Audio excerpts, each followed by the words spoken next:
All right, folks, this is Gary Fisher, and he's going to be talking to us about wastewater recycling. Thank you. Not just wastewater recycling, but waste recycling. My name is Gary Fisher. I'm certain of that. It says so right here.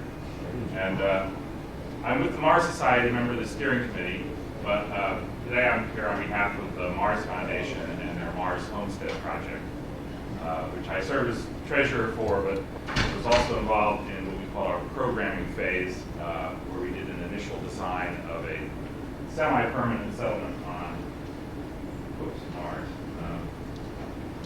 So the goal of the Mars Homestead project is to develop a unified plan for building a mostly self-sufficient settlement on Mars, and do that by using local materials as much as possible. And the design calls for initially housing a population of 12. These would be people sent out probably in something like a tuna can have, like the MDRS, perhaps in groups of 3s or 4s, and over a number of years build this settlement, and then the population would at least increase to 24 within about 2 to 4 years after they finish it, by expanding yet again. And the goal is to prototype the entire thing here on Earth at some point. So this is a actual Mars Global Surveyor image of our first tuna can pad on Mars. Yeah. This is the MDRS, and I put this up here for several reasons. One is within the society I've been involved in creating this analog greenhouse and the wastewater recycling system within it. This is also, as I said, what we would probably use as our construction shack for building our settlement. Our settlement would be built on a sort of around a sort of mesa built into the side of it. So it's give you an idea of the kind of terrain. But the kind of recycling I'm talking about is not what you would do in this kind of Mars Direct or design reference mission kind of facility, where you go out to Mars and you bring with you basically all your food and the water that you're going to use, because you don't have really the time to go out and search for a water supply. And so you're limited to very small 2, 3, 4 gallons per crew member per day at most. So it's not the tight closed system that we're talking about in this kind of facility that would operate for a limited time, 30 or 600 days. The goal of the Mars Foundation, the Mars Homestead project, is to take this barren wasteland that's Mars and bring civilization to it.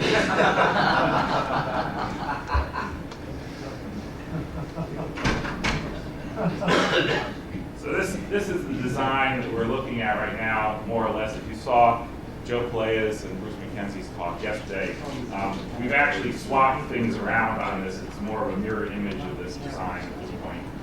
But the basic elements are here. Here are those tuna can pad construction shacks with maybe some small experimental greenhouses. Here's our transparent greenhouses. Here's our opaque, regular covering greenhouses.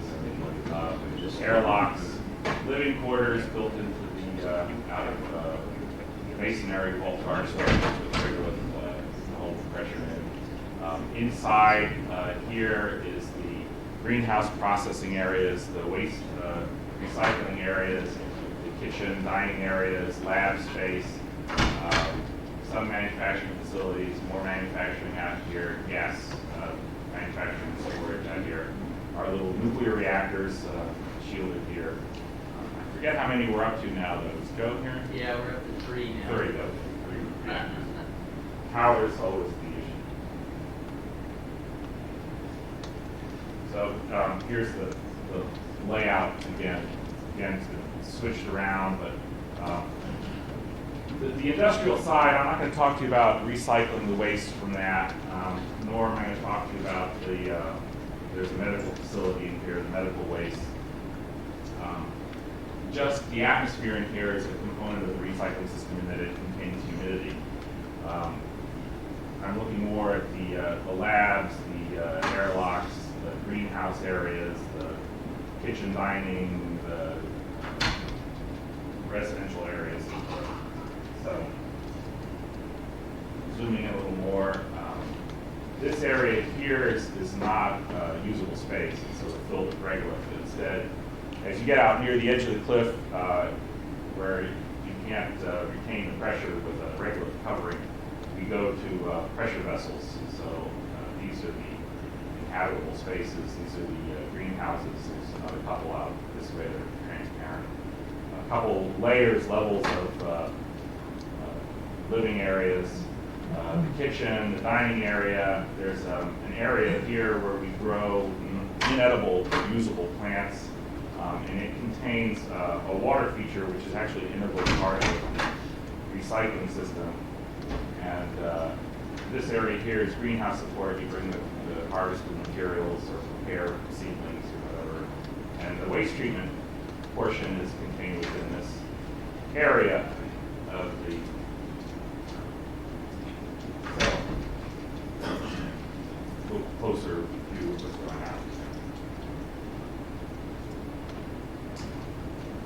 on. This is a cross-section of the opaque, non-transparent greenhouses, which do have a regolith covering and are 2 levels. We're looking at hydroponics for the majority of the growing, with sort of a ebb and flow, fill and drain kind of system. Kid lights we expect for the time being, though perhaps when we get around to building this, we'll be going to LEDs. There's ducts for moving air around. There's storage areas underneath the growing trays, an area where composted biomass can be stored or used in mushroom farming.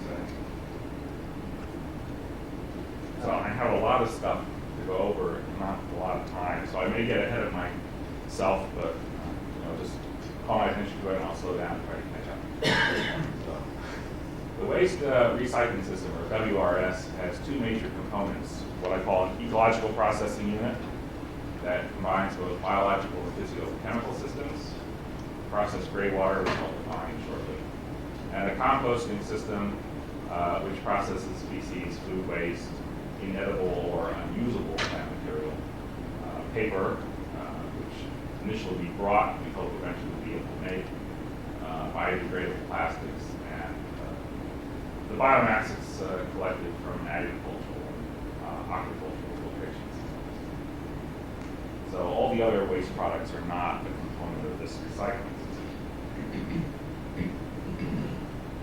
Guiding principle I use, something I heard Arthur Clarke say a long time ago to Walter Cronkite. There's no such thing as waste. There are only resources we're too stupid to know how to use. If we're going to become a spacefaring civilization, we have to lose that stupidity.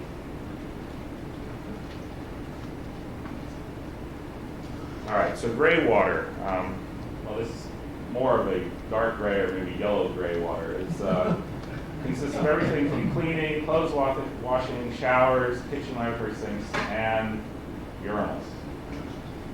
We use urine feces separating toilets in design. So it will contain also some amount of feces from the cleanup process of doing your thing. And also, when people go out on EVA, they're going to collect in their suits a certain amount of stuff that will get washed into the wastewater during the laundering process. We set it up so that the crew quarters have at least 4 toilets for the 12 people. And we realize that when you're coming in from a long EVA outside, you don't want to take a long walk to get to the next toilet, so we put one adjacent to the main arrow line.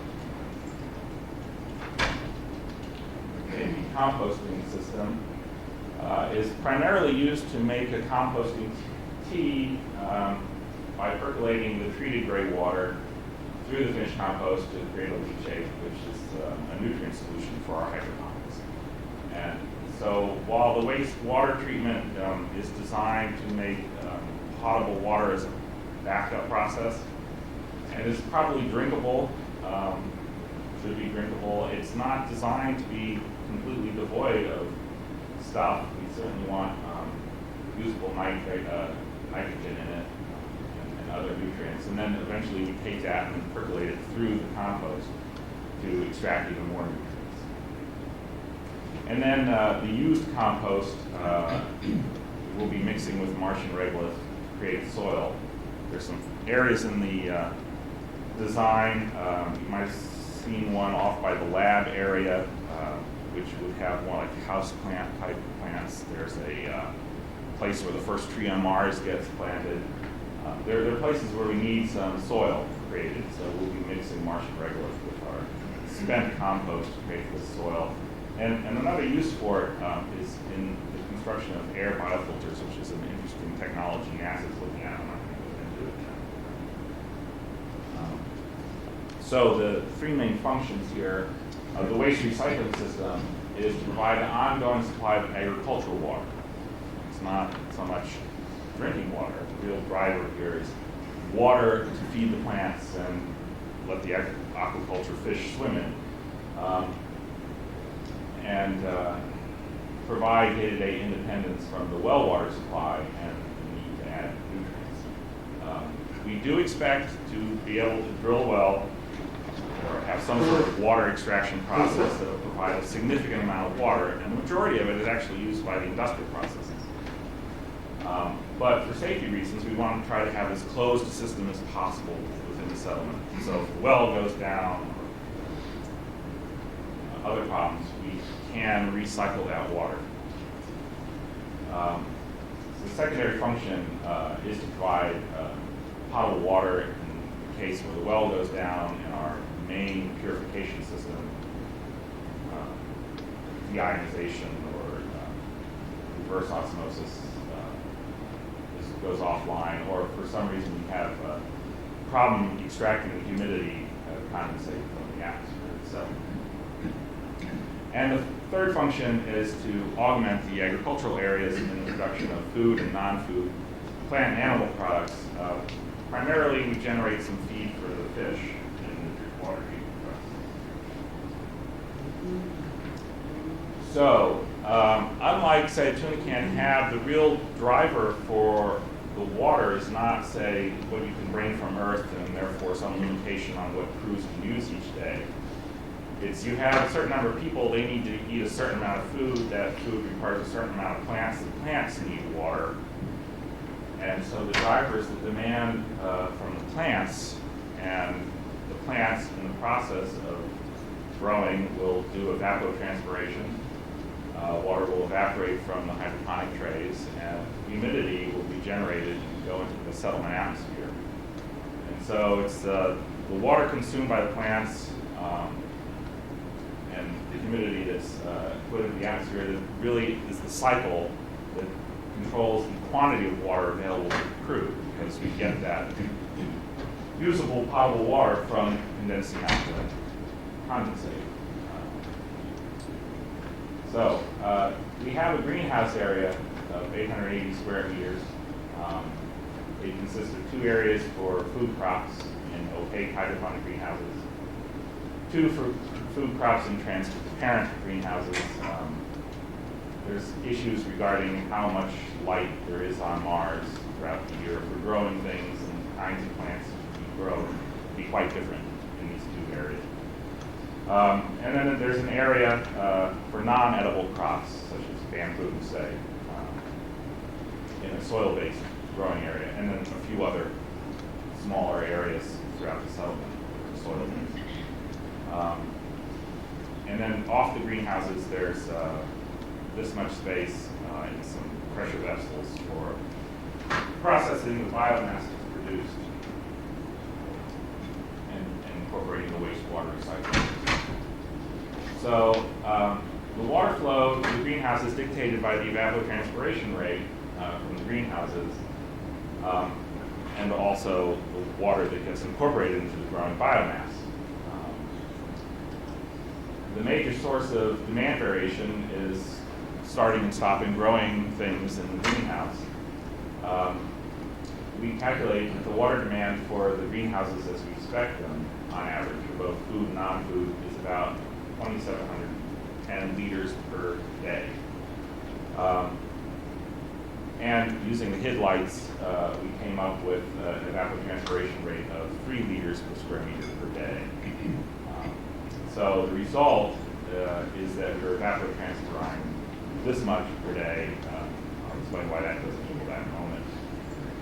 Both the crop selection, maturity, and other factors, such as the kind of lighting you're using, all affect the evapotranspiration rate.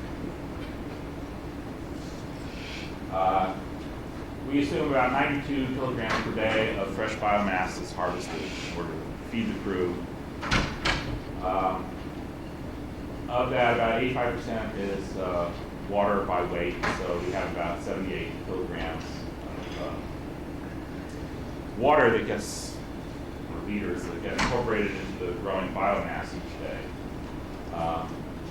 The biomass is recovered depending upon whether it goes through your body or not, either as an evaporate from the composting process or from urine, or within the feces that go into the compost.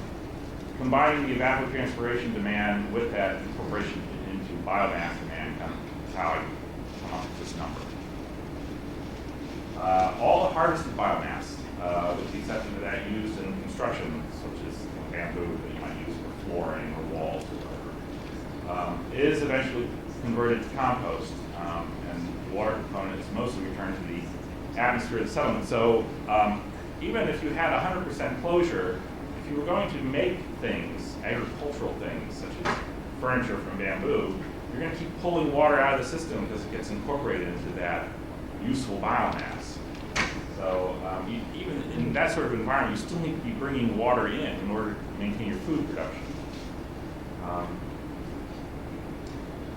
So we have something close to this amount each day that can be condensed from the atmosphere for people to use. There is a certain amount of leakage. We looked at NASA's average rates over the years in various spacecraft for leakage, took the volume that we have and calculated that we're going to lose about 10 liters per day through leakage to the Martian atmosphere or from incorporation into useful biomass. Besides just useful biomass, we're also going to be safe rather than sorry, so we hope to be producing a surplus of agricultural products.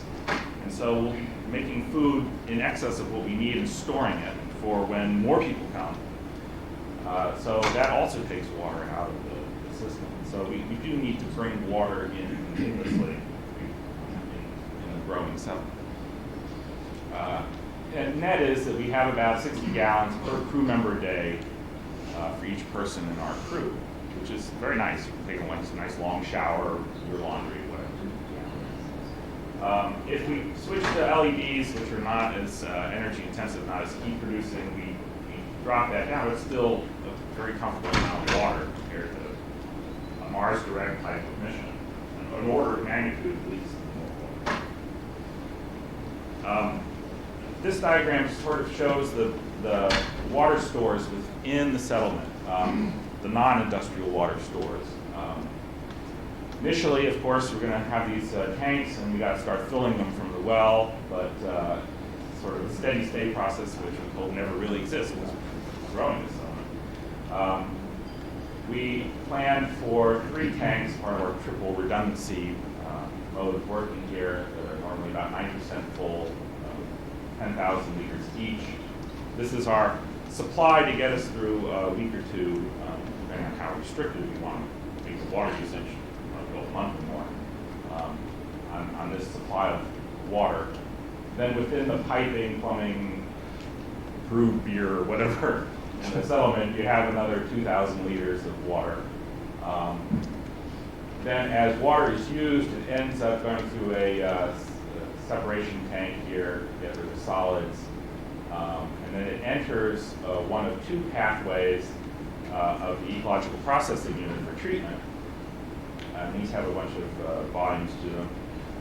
So it's twice the unit volume of that for that. And then we have as a third treatment path, triple redundancy. We have this treatment wetland in that inedible plant growing area off the kitchen.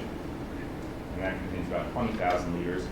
Then within the greenhouse, we have the nutrient tank, an irrigation water tank. So the nutrient tank is filled by taking this irrigation water tank and percolating it through the compost. And we have 4 aquaculture tanks for raising tilapia. And then, we have some indeterminate amount of growing plant mass at any particular time, and water, again, 85% by weight. And then we have whatever we've harvested and stored. So those are the basic water stores. If this was June rather than Mars, I suppose we'd count the water within the bodies of our 12 people. Okay. In normal day-to-day operations, WSRS is not the primary source of water. Again, it's taking the condensed water from the atmosphere, treating it minimally, probably UV, ozone, some filtration. And initially, not knowing what the status of the water is we're going to be getting from the ground on Mars, a reverse osmosis or deionization unit. So we have this starting inventory of water we have to fill up. And of course, we're growing some, so we're going to be duplicating this whole system for the next 12 people at some point. So it's a continually moving target here that we're trying to meet. This is ecological processing unit, the flow. You've got your storage tanks. People use the water in various ways. It goes through our settlement tank, which has sand, hopefully locally found. That occasionally is sluiced out and becomes an ingredient to the composting process. It may gravity flow be pumped into a trickling filter reservoir from which water is cycled through a trickling filter. In a normal waste treatment plant, you've probably seen those big cylindrical things with the water being sprayed out. That's basically what a trickling filter is, though this is a much smaller unit. From there, it passes to an algal turf scrubber. An algal turf scrubber is a long, flat tank with a dump bucket in which filamentous algae exist, and water is passed over the algae, which extracts the bad stuff. And the yellow things represent lights over these tanks because they have plants in them or algae in them. This algae is occasionally harvested, fed to our fish. Then we continue with some aerobic processes. We don't want to go anaerobic. We don't want air and nitrogen sent into the atmosphere as gas. We want to keep it in a form that's usable for the plants. So it goes through a number of processes. There are higher level plants, duckweed or bar hyacinths or whatever growing on these. It goes through another clarification tank through a 5 micron filter, and then goes through a column where ozone is injected into it. And from there it can be either sent back to the potable water tank, but most of the time it's sent to an outflow storage tank where it's used to percolate through the compost to make nutrient solution. Basic flow. Thank you. So we want to extract salts, convert ammonia to nitrate, reduce dissolved solids, grade the organics. I won't go into this part. Just running out of time here. So going on to the composting system, what we want to do is take all that inedible biomass, unusable biomass, the feces, and compost it. And we can get most of our nutrients back, except for carbon, nitrogen, and phosphorus, which tend to go out as exhaled CO2 or excreted in urine. So we do recover them eventually. Just an interesting note about how much fecal matter you get based upon how much biomass, inedible biomass you accumulate. It makes sense to incinerate this in a Mars Direct style mission, but the goal here is to recover the nutrients, so you can't just blow it away as gas into the Martian atmosphere. And so the best way to do this is composting. And basically we figured that we produced about 1.5 kilograms of fecal matter for 12 people each day, some other stuff that goes into composting, producing 15 kilograms per day of compostable material.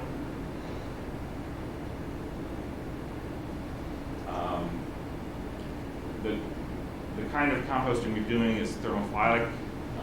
This raises the temperature to 55 to 60 degrees C. This will kill virtually everything that you need to kill.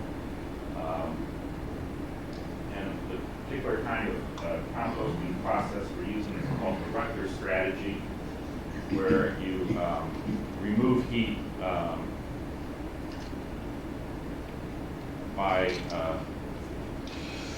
by on-demand thermostatically controlled ventilation.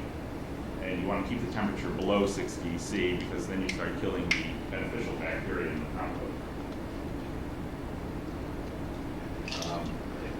Okay, so to wrap it up, I'm just going to go to what happens when you flush the lever on the toilet. It activates a fan that causes air to be drawn to the composting bin, which is below the toilet. Again, we're separating urine from the fecal matter. There is a fan that draws oxygen in to help the bacteria break down the compost. There's a sealing trapdoor at the bottom of the toilet that swings down, something wipes that off into the composting bin, squeegees it away, adds an appropriate amount of water based upon sensor data from the composting bin. Then a measured amount of dry biomass. So that stuff we've harvested from the greenhouse that we have no use for, we've chopped it up, dried it, and we feed it into the composting bins here. And also, when these bins get full, they have to be taken back, low man on the totem pole's job, back to the composting area where they are rotated, composted, and more matter added to them. And that's what happens when you flush. So. Okay, we've got time for a couple questions. Yes. What kind of application does spirulina have, which the Russians use in their space station and Final? Well, spirulina is a wonderful edible algae, and it's grown in many places as a plant, as a fish food.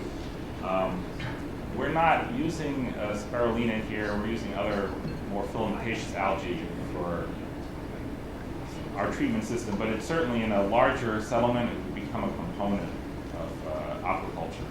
Because, there are very developed, highly developed systems for growing spirulina in tanks. Yes?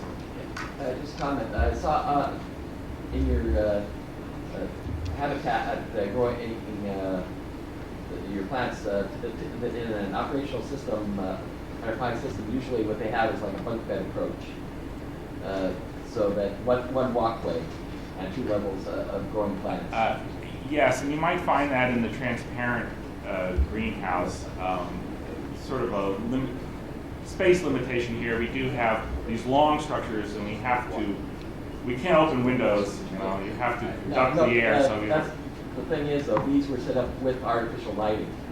So that's yeah, and if you can go to LEDs, it becomes very easy to do that because they don't take you can get them much closer to the plant canopy. These guys weren't using LEDs. There's an issue. I'm talking about an operational system that was in place working.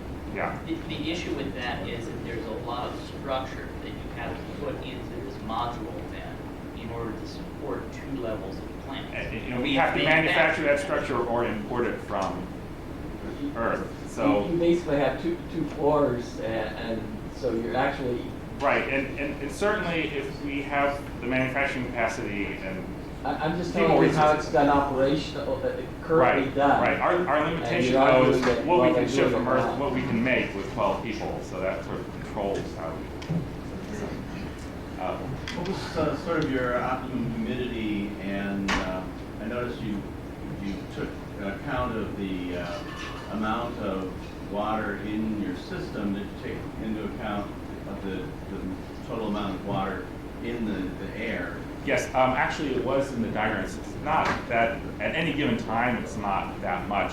The humidity in the greenhouses is much higher than throughout the rest of the habitat, and the greenhouses are airlocked off, as it were, from the rest of the settlement, though air flows from the rest of the settlement into greenhouses through the composting system. For example, as the compost is broken down, CO2 is made, and we feed that into the greenhouse.